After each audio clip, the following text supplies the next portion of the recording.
डिब्रूगढ़ विधायक प्रशांत फुकन ने गुरुवार को कनाई कॉमर्स कॉलेज का पहुंचकर कई जन कल्याण कार्यक्रमों में भाग लिया। उन्होंने विधायक की अनुदान निधि से महाविद्यालय में लगाए गए सैनिटरी पैड वेंडिंग मशीन का भी उद्घाटन किया। वहीं विधायक ने कॉलेज के पूर्व छात्र एवं कॉलेज के वर्तमान प्रभारी प्राचार्य शैलेन गोगोई एवं पूर्व छात्रों के आर्थिक सहयोग से कॉलेज परिसर में खाद्य परियोजनाओं का शिलान्यास किया। इधर प्राचार्य शैलेंद्र गोगोई और पूर्व छात्र केशवदास की संयुक्त वित्तीय सहायता से शिक्षक लाउंज, पोर्च और महिला ड्रेसिंग रूम में फर्श टाइल्स लगे नए भवन का विधायक प्रशांत फुकन ने उद्घाटन किया। कार्यक्रम में कॉलेज की प्रबंधन समिति के अध्यक्ष गोपाल चंद्र शर्मा उपस्थित थे। गौरतलब है कि अगर कोई भी छात्रा 5 रुपए का सिक्का गिराएगी तो एक सैनिटरी नैपकिन निकलेगा। महिलाओं और छात्राओं को स्वास्थ्य सुरक्षा प्रदान करने के लिए यह योजना Dibrugarh Kanai college of commerce द्वारा कार्यान्वित की जा रही है। इतना ही नहीं, मशीन में सिक्के भरकर सैनिटरी नैपकिन का पैकेट कैसे इकट्ठा करना है और मशीन को कैसे ऑपरेट करना है, साथ ही महिलाओं की सहायता और मशीनों के रखरखाव के लिए कॉलेज में महिला कर्मचारियों को नियुक्त किया गया है। इस कार्यक्रम में महाविद्यालय के संचालन समिति के पदाधिकारी, शिक्षक, कर्मचारी, राष्ट्रीय सेवा योजना गुट के सदस्य के साथ ही छात्र एकता गुट के अलावा कई लोग मौजूद रहे।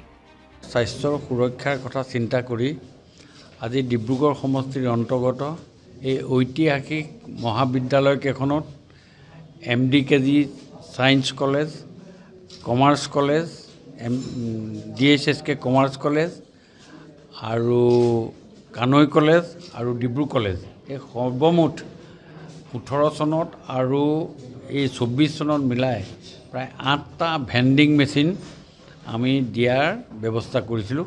তাৰে আজি আমি এই ঐতিহাসিক কমাৰ্চ কলেজত আজি আমি শুভ উদ্বোধন কৰিলোঁ। আৰু মই ভাবোঁ এই ভেন্ডিং মেচিনৰ জৰিয়তে স্বাস্থ্যৰ ক্ষেত্ৰত ছাত্ৰীসকলৰ যিখিনি অসুবিধা পায় সেই অসুবিধাখিনি নিশ্চয় দূৰ কৰিব পাৰিব আৰু এই দূৰীকৰণৰ ফলত স্বাস্থ্যৰ সজাগতা আৰু যিখিনি হাইজেনিক পইণ্ট অফ ভিউ যিখিনি দেখা যায় সেই পইণ্ট অফ ভিউত গোটেইখিনি কথাই আহিব। আৰু ছাত্ৰীসকলৰ লগতো আজি কথা বতৰা পাতি আমি যিখিনি কৰিছোঁ স্বাস্থ্যৰ সজাগতাখিনিও তেখেতসকলে খুব সুন্দৰভাৱে উপলব্ধি কৰিছে। আজি কমাৰ্চ কলেজৰ প্ৰিন্সিপাল গগৈ মহোদয়কো মই বিশেষভাৱে ধন্যবাদ দিছোঁ।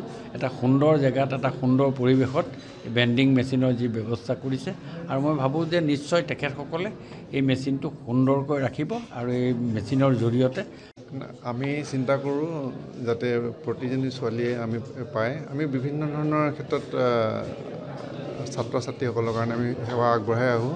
এইটো ক্ষেত্ৰতো যিহেতু 5 টকা কইন এটা দিলে সেইটো যিটো ছিষ্টেম এই ছিষ্টেমত 5 টকা কইন এটা দিলেহে ওলায়। আৰু দৰকাৰ হ'লে আমি চিন্তা কৰিম আমাৰ কলেজতে যদি ইমাৰ্জেঞ্চি দৰকাৰ হয় এটা আমি 5 টকীয়া কইনৰ আমি ফাণ্ডো ৰাখি দিম, যাতে কাৰোবাৰ যদি ছাত্ৰীক দৰকাৰ হয় তেতিয়া তেওঁলোকে তাৰ পৰা লৈ হ'লেও তেওঁ সেই সুবিধা ল'ব পাৰিব। আৰু আজি এই ভেন্ডিং মেচিন দিয়াৰ কাৰণে মই আমাৰ মহাবিদ্যালয়ৰ প্ৰাক্তন ছাত্ৰ আৰু এতিয়া বিধায়ক প্ৰশান্ত ফুকন ডাঙৰীয়াক মই ধন্যবাদ জ্ঞাপন কৰিছোঁ।